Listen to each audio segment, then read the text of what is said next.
itu Allah akan berikan di dalam dada kita rasa ridho, rasa sabar dalam menjalani apa-apa yang telah Allah takdirkan untuk kita.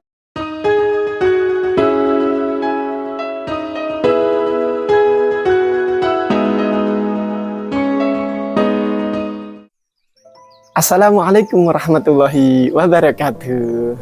Sahabat-sahabat semua yang dicintai Allah, yang dirahmati Allah, mudah-mudahan kalian semua dalam keadaan sehat walafiat, dibahagiakan seluruh keluarganya, dibahagiakan dunia hingga akhirat, serta dilancarkan rezekinya. Bagi yang baru menemukan channel ini, jangan lupa subscribe. Insya Allah kita akan berbagi, kita akan share tentang ilmu-ilmu untuk mengenal Allah lebih dekat, agar kita lebih mencintai Allah, lebih ridho terhadap apa-apa yang telah Allah tentukan, insya Allah. Sahabat-sahabatku yang dicintai Allah, pernah kita suatu saat berdoa kepada Allah, kita punya hajat, kita obrolin ke Allah, kita nggak ngomongin ke siapa-siapa, tapi kita intens terus ngobrol ke Allah, menjadilah sebuah doa. Sedangkan doa itu ad-du'a wal ibadah. Doa itu bisa menjadi ibadah. Nah, ketika doa sudah menjadi ibadah, maka orang ini tidak memperdulikan lagi dikabulkan permintaannya ataupun tidak, tapi dia sudah diberikan nikmat bisa berdoa, meminta kepada Allah, itu lebih nikmat daripada dikabulkannya doa. Seperti itulah para sahabat dulu ya. Begitu cinta kepada Allah, para sahabat-sahabat Rasulullah begitu khusyuk dalam berdoa. Doanya makbul, tapi dia lebih cinta ketika dia dalam keadaan berdoa kepada Allah. Intinya para sahabat ini mereka adu ibadah, karena setiap doanya mereka adalah menjadi ibadah. Nah, pernah kita suatu saat berdoa kepada Allah. Allah punya cara sendiri untuk mengabulkan doa-doa kita.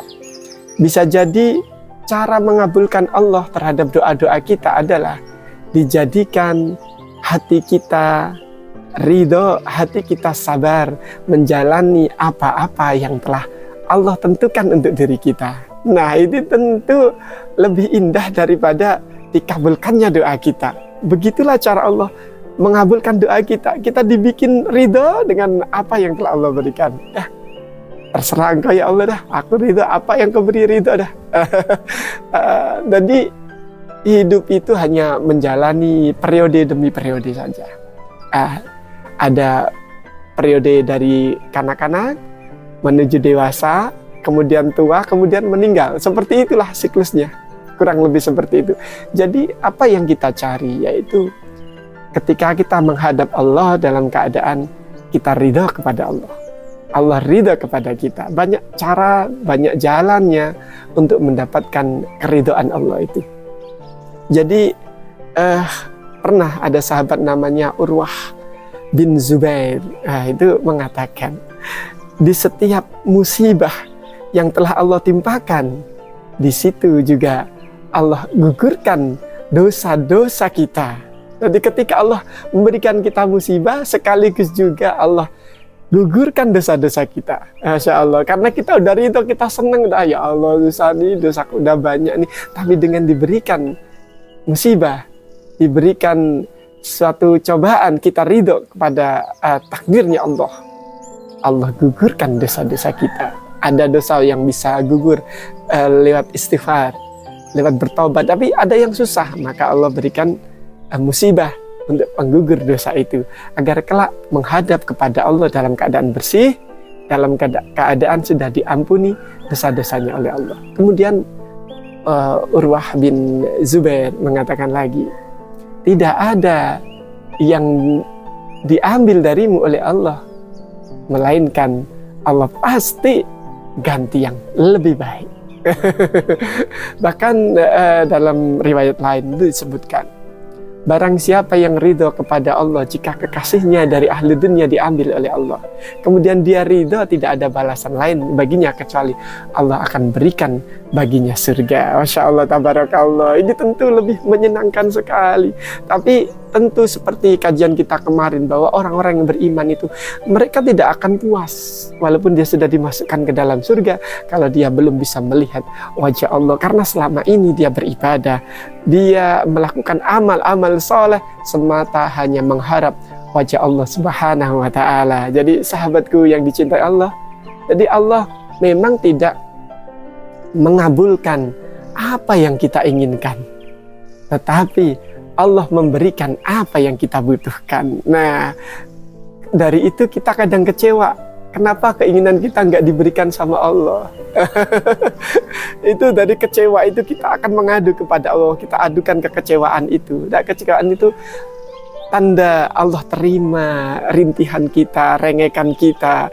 Itu Allah akan berikan di dalam dada kita rasa ridho, rasa sabar dalam menjalani apa-apa yang telah Allah takdirkan untuk kita. Nah, kira-kira seperti itu.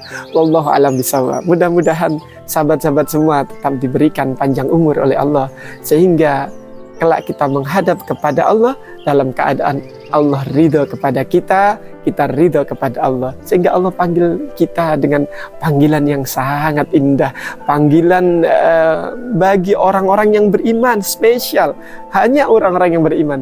Ya ayyatuhan nafsul mutmainnah irji'i ila rabbiki radiyatan mardiyah fadkhuli fi ibadi wadkhuli jannati.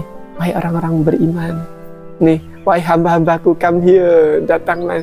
Kamu harus statusnya harus beriman dulu. Maka syarat masuk surga itu haruslah beriman. Nah, tidak akan masuk surga kalau dia tidak beriman. Dan tidak disebut orang yang beriman kalau dia tidak saling mencintai. Masya Allah, tabarakallah. Mudah-mudahan bermanfaat. Mohon maaf bila ada kesalahan, kekurangan. Mudah-mudahan ini menjadi pelajaran, menjadi ilmu yang bisa kita amalkan untuk kami pribadi dan kita semua pada khususnya. Barakallahu fikum. Assalamualaikum warahmatullahi wabarakatuh.